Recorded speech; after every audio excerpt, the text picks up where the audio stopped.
Mesdames et messieurs, bonjour. Merci de nous rejoindre sur cette émission spéciale communale 2020 qui se veut une tribune offerte aux différents candidats aux élections communales pour exposer leurs projets de société. Et pour l'exercice de ce matin, je reçois Patrice Hunyeva. Il est juriste de formation, candidat tête de liste de l'Union progressiste dans l'arrondissement de Révier. Il est d'ailleurs le chef du dit arrondissement. Patrice Hunyeva, bonjour. Bonjour, cher ami. Je le disais tantôt, vous êtes le chef de l'arrondissement de Révier. Vous avez été installé dans vos fonctions depuis le 25 juin 2019. Dites-nous concrètement qu'est-ce qui a changé à Révier depuis que vous êtes chef du dit arrondissement. Merci beaucoup déjà de l'occasion qui m'est une fois encore en fait de prendre la parole ici pour dans un premier temps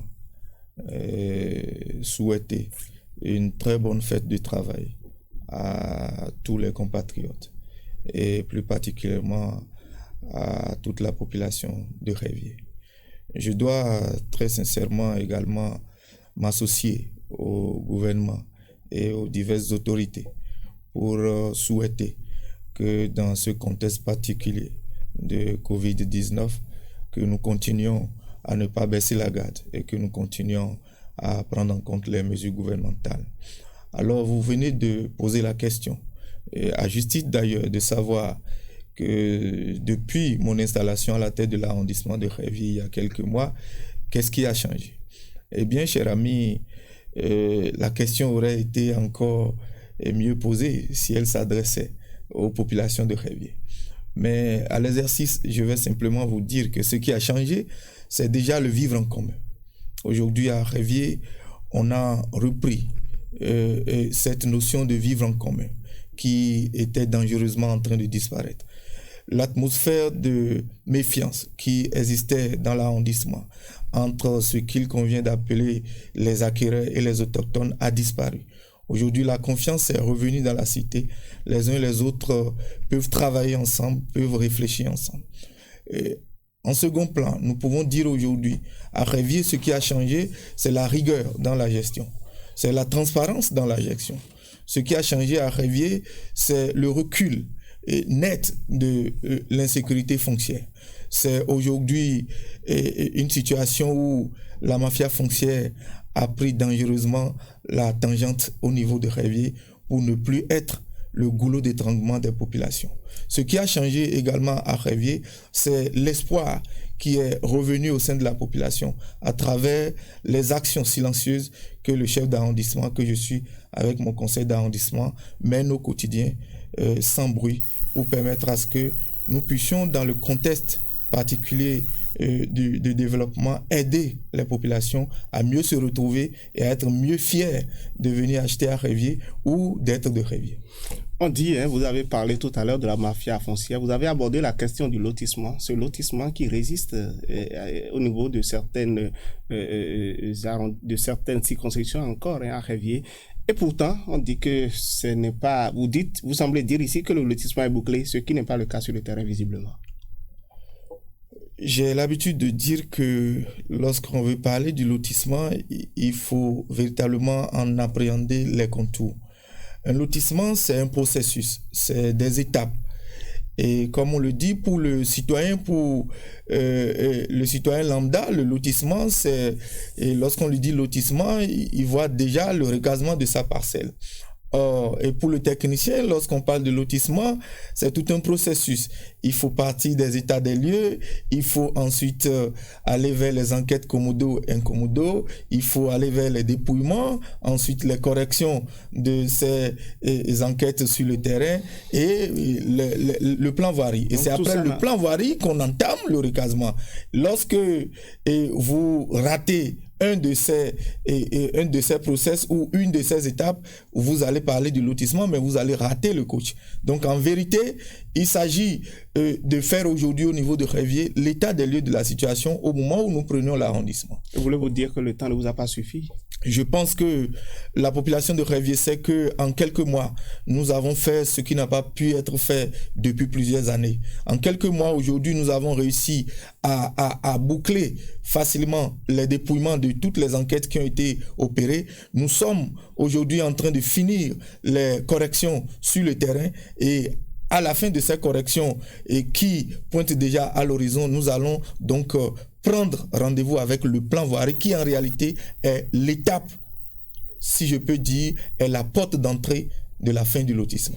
Certains parlent également du problème d'insécurité à Révier, ce problème-là qui est né du fait que beaucoup de localités ne sont pas électrifiées. Et qu'est-ce que vous avez pu faire durant votre court passage à la tête de l'arrondissement pour juguler ce phénomène-là? Je pense que c'est à justice d'ailleurs. Et je dois m'associer à la population de Révier pour regretter qu'aujourd'hui, en 2020, nous soyons encore à Révier dans une situation où beaucoup de nos villages n'ont pas réellement l'électricité. Cette situation ne m'a pas du tout laissé indifférent. Lors de ma prise de service, j'ai fait de l'aménagement et de l'urbanisation de Révier une de mes priorités. C'est d'ailleurs ça qui a fait que, sans même la prise de contact, j'ai entamé le dossier de lotissement. Vous savez, l'électrification rurale aujourd'hui dépend pour 80% de la disponibilité de la voirie. Tous les projets d'électrification ont besoin d'avoir comme support le plan voirie de la localité ou de l'arrondissement. Ce plan voirie aujourd'hui derrière lequel je suis en train de courir va être une réalité dans quelques semaines, dans quelques jours, je vais dire, puisque nous sommes en train déjà de finir les corrections sur le terrain. Et bientôt, avec la vision que nous avons pour l'arrondissement, nous allons pouvoir déterminer les voiries principales, les voiries secondaires et les axes importants avec les équipements socio-communautaires de notre arrondissement. La vision de Révier de demain que nous allons implémenter à travers ce plan voirie nous permettra dans quelques semaines de disposer d'un véritable outil de développement. Et c'est sur cette base-là que les nombreux projets d'électrification dont Révier bénéficie de la part du gouvernement et pourront réellement entrer dans leur phase active. Je dois d'ailleurs saluer le gouvernement et la commune pour déjà l'effort qui est fait. Nous avons bénéficié du grand projet d'extension de l'électrification qui est rentré dans sa phase active depuis quelques jours. Vous allez aujourd'hui à Révier, au niveau du terrain de sport de notre arrondissement, vous allez voir le déploiement des poteaux électriques qui a commencé. C'est la preuve que nous avons essayé de mélanger la proactivité au réalisme pour que nous puissions lever les goulots d'étranglement rapidement et permettre à la population de Révier de ne plus continuer à souffrir de ces minima que je peux appeler tels que l'électricité, l'eau, la circulation facile. Je le disais tantôt, vous êtes candidat de l'Union progressiste, vous êtes le porte-flambeau de cette formation politique-là au niveau de l'arrondissement de Révier. Vous voulez demander aux populations donc de vous renouveler et leur confiance. Est-ce que déjà vous pouvez nous rappeler les orientations de l'Union progressiste? Je vous remercie. Vous me donnez une fois encore l'occasion de dire ma gratitude au président du parti et à toute la direction du parti qui, au terme du processus, a bien voulu me confier la charge d'être non seulement candidat du parti au niveau de ma circonscription électorale, donc de l'arrondissement de Révier, mais de me mettre à la tête de la liste. Je prends ceci comme étant un appel de mon parti. Cet appel auquel je réponds présent depuis déjà quelques mois. Parce qu'au nom de ce parti dont j'ai été un membre fondateur, je réalise au quotidien l'action qui puisse permettre à ce parti de s'implanter définitivement dans Révier. La vision aujourd'hui pour ces élections communales au niveau de l'UP tourne autour de deux axes. Vous savez, nous sommes en train d'aller pour la 4e fois au-devant de la population, pour leur demander de désigner ceux et celles qui auront la charge de diriger nos communes ou nos arrondissements respectifs. Et pour ce 4e exercice, l'Union progressiste, qui, je dois le rappeler, est le plus grand parti politique de notre pays au sortir de la réforme du système partisan, n'a pas voulu continuer dans la dynamique habituelle. Et donc une réflexion a eu lieu au niveau du parti qui a constaté que si pour les 3 premières mandatures des acquis ont été notés notamment dans la construction des hôtels de ville, dans la construction de quelques infrastructures. Et le parti a noté qu'il y a encore bon nombre d'insatisfaits au niveau de nos communes. C'est pour ça que notre parti, l'Union progressiste, le Baobab, a axé véritablement les élections communales de 2020 autour de 2 visions essentielles. La première, c'est de faire en sorte que les prochains élus UP au niveau de nos différents arrondissements soient encadrés politiquement et techniquement par le parti. Vous savez, dorénavant, vous n'aurez plus la chance d'être un élu de l'UP et susceptible de faire ce que vous voulez, de diriger un arrondissement de votre bon vouloir ou de diriger une commune de votre bon vouloir. Désormais, vous serez un élu, un chef d'arrondissement UP, un maire UP, et vous aurez la chance d'être accompagné par l'armada de compétences dont dispose le parti, afin que votre action aille réellement au service de nos populations, notamment dans la satisfaction des besoins essentiels de cette population-là. Donc, aujourd'hui, l'Union progressiste a décidé de faire en sorte que les prochains élus UP, au niveau de nos arrondissements, de nos villages et de nos communes, ne soient plus des élus qui fassent ce qu'ils veulent, mais des élus qui soient réellement élus sur la base de la vision du parti, sur la base des attentes des populations, et que l'action publique soit désormais une action qui permet de solutionner les problèmes des populations. La deuxième vision stratégique du parti, c'est de faire en sorte que les prochains maires, les prochains chefs d'arrondissement travaillent dans dans le sens de la promotion de l'économie locale.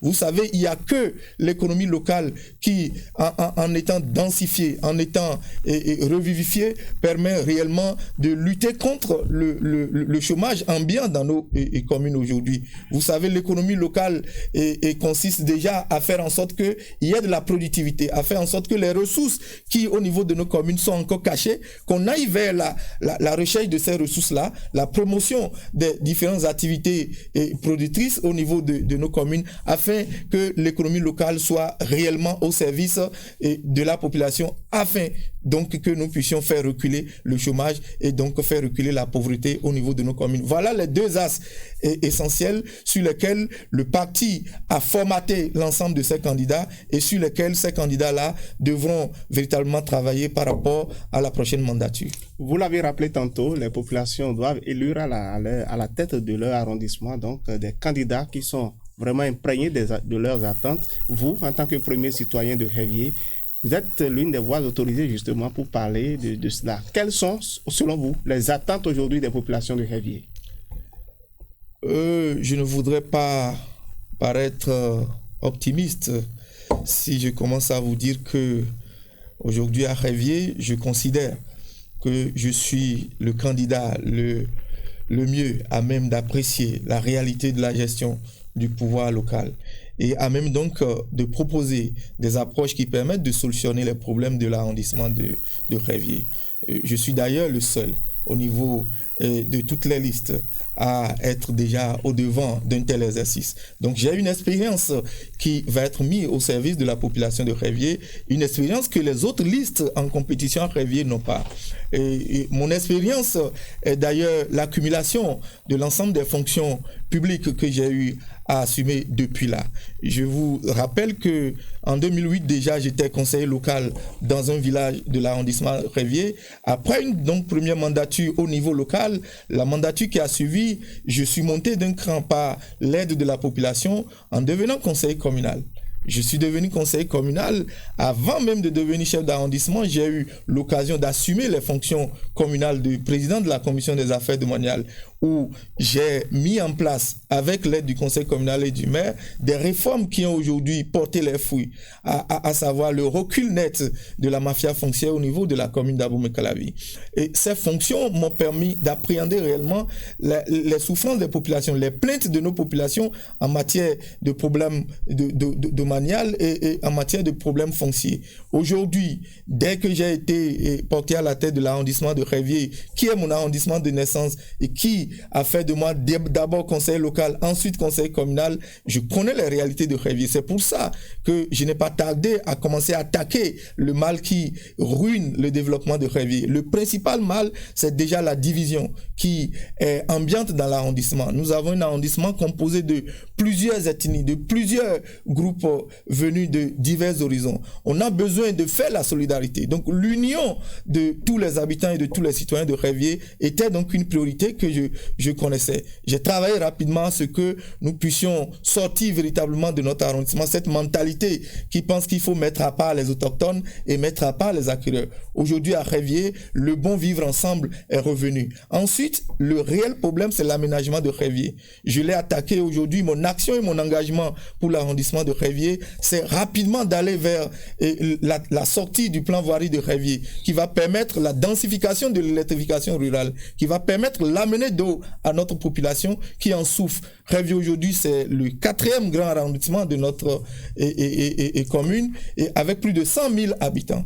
Et si vous regardez aujourd'hui la population qui dort à Révier, vous n'êtes pas fier d'être le chef de cet arrondissement alors que on a des problèmes d'urbanisation.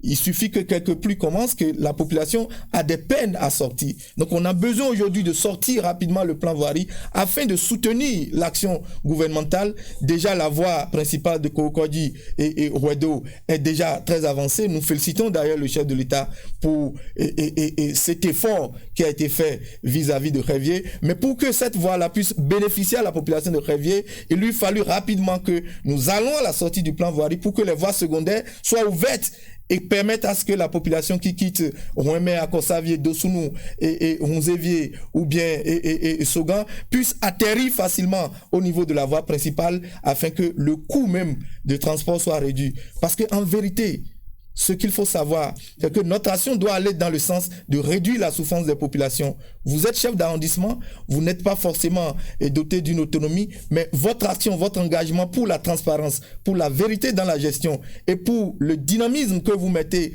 à lever les goulots d'étranglement et permettre à ce que les différents projets puissent démarrer dans l'arrondissement vont permettre non seulement aux jeunes de trouver quelques contrats, ensuite vont permettre à l'électrification d'arriver par rapport à la disponibilité de la voirie, à l'eau potable d'arriver par rapport à la disponibilité de la même voirie et surtout au gouvernement de nous envoyer de nombreux projets par rapport à la disponibilité des réserves administratives que nous allons mettre en place dans notre arrondissement. Oui, Patrice Kougneva, vous êtes un jeune, les jeunes attendent beaucoup de vous à Révier. Dites-nous concrètement, qu'est-ce que vous proposez à cette jeunesse-là dans votre feuille de route? Je pense que dans ce que j'ai dénommé ma feuille de route et qui sera diffusée dans les heures à suivre pour le bonheur de la population de Révier, la jeunesse occupe une place essentielle. Comme j'ai l'habitude de dire, nous sommes aujourd'hui fiers d'appartenir à la génération de la jeunesse. De cette jeunesse qui, en réalité, ne vient pas bousculer les choses, mais vient simplement chercher sa place, vient prendre une place pour permettre à ce que ce que nous pensons être vrai et bien pour nos populations soit réel sur le terrain. Donc, pour la jeunesse de Révier, j'ai proposé, dans un premier temps, de faire en sorte que j'ai une base de données. Aujourd'hui, quand vous rentrez à Révier, il y a beaucoup de valeurs au niveau de la jeunesse. Mais nous n'avons pas réellement de base de données. On ne sait pas réellement qui sait faire quoi et qui peut faire quoi. De telle sorte que lorsque vous êtes chef d'arrondissement et que vous êtes en face d'un projet de développement, vous ne pouvez pas facilement identifier au niveau de votre arrondissement les jeunes qui sont capables, par exemple, d'apporter l'expertise en matière agricole, d'apporter l'expertise en matière de travaux de génie civil, vous avez eu assez de temps pour le faire, non? Pour établir cette base de données. Le temps, je vous l'ai dit, le temps que j'ai pris à la tête de l'arrondissement, qui ne fait qu'environ 8 mois aujourd'hui, m'a permis d'abord d'attaquer ce que j'ai appelé le réel problème de Révier, le problème d'aménagement. Le problème du lotissement me paraît être la priorité numéro 1. Mais derrière, une fois que les gens sont sereins chez eux, ont déjà leur voie pour pouvoir sortir, ont déjà l'électricité chez eux, sont en sécurité parce que les voies sont bien tracées, il y a la lumière et donc les braqueurs ne pourront plus opérer. Lorsqu'il y a cette sérénité, on peut de façon normale penser à l'emploi. Et c'est pour ça que j'accompagne réellement la sortie de ce plan voirie d'une ambition pour la jeunesse, la mise en place des centres de loisirs, la mise en place des maisons des jeunes, la mise en place des infrastructures qui permettent à la jeunesse de s'exprimer. Vous savez, aujourd'hui, Révier ne dispose même pas d'intérêt de sport. J'ai une jeunesse qui est très active à Révier. Quand je vois les jeunes de Révier en train de jouer sur des voies, sur des parcelles et d'autres où du jour au lendemain on vient les chasser de là, ça me fait un petit hic au cœur. Mais voilà, il ne revient pas à vous, élu local, élu communal, de faire le plaidoyer auprès des partenaires pour que justement ces infrastructures dont Révier est dépourvu soient dotées. Mais c'est là que nous sommes en train d'aller. Parce qu'aucun partenaire ne viendra aujourd'hui mettre de l'investissement sur un domaine qui ne soit pas sécurisé. Aujourd'hui, on a besoin, Révier, d'avoir des espaces réellement sécurisés, prévus à cet effet, afin d'aller lever maintenant des fonds au niveau des partenaires pour construire ces infrastructures-là. Si vous ne faites pas en amont ce travail qui permet de doter l'arrondissement de réserves, de doter l'arrondissement d'espaces spécifiques pour accueillir ces gens et d'infrastructures, vous ne pourrez pas aller vers les partenaires pour les solliciter et pour avoir des fonds pour pouvoir investir. Aujourd'hui, ma vision, c'est de rapidement avoir déjà de quoi je peux aller négocier. Et si j'ai ça, je pense que la jeunesse se sentira réellement à l'abri des problèmes qui laminent aujourd'hui. Cette émission est en train de tirer vers sa fin. Patrick Vounyeva, vous êtes membre du conseil communal d'Abomey-Calavi, un conseil communal dirigé par le maire Georges Bada, dont le bilan est décrié par bon nombre de personnes. Est-ce que vous ne craignez pas que cela agisse sur vos résultats au soir du 17 mai prochain? Vous savez, je l'ai dit ici, sur ce même plateau, je le redis ce matin. Le jugement qu'on fait d'un bilan d'un conseil communal ou d'un maire dépend du positionnement et du référentiel que vous adoptez. Et il faut déjà se positionner en 2015 et avoir un état des lieux de ce qui étaient les attentes des populations. Aujourd'hui, on se positionne en 2020. Il faut faire le point entre ce qui étaient les attentes des populations en 2015, l'arrivée en 2020 et faire le bilan. Mais pour le citoyen lambda, je l'ai toujours dit, lorsque vous attendez 20 choses et que avant, vous aviez 20 attentes, mais après, il vous reste encore 10 attentes, c'est normal que vous continuez de crier que vous n'êtes pas satisfait. Donc, on peut dire que Georges Bada a la moyenne. Je pense que pour qui connaissait Abomey-Calavi avant 2015 et aujourd'hui Abomey-Calavi en 2020, on peut facilement dire le bilan de Maire Georges Bada et du conseil communal auquel j'ai appartenu est loin devant les bilans des autres mandatures. D'accord. En guise de mot de fin, je vous demanderai d'adresser un message à vos militants qui vous écoutent en ce moment. Je voudrais, avec mon cœur, avec la rigueur qu'elles me connaissent aujourd'hui, avec la vérité et la transparence dans la gestion et qu'elles m'ont vu mettre, je voudrais solliciter la population de Révier, les jeunes, les femmes, les sages, les têtes couronnées, les chefs des cultes, toutes les couches socio-professionnelles de Révier. Je voudrais de façon sincère les solliciter pour dire que avec leur contribution, nous avons réussi à instaurer à Révier le vivre en commun.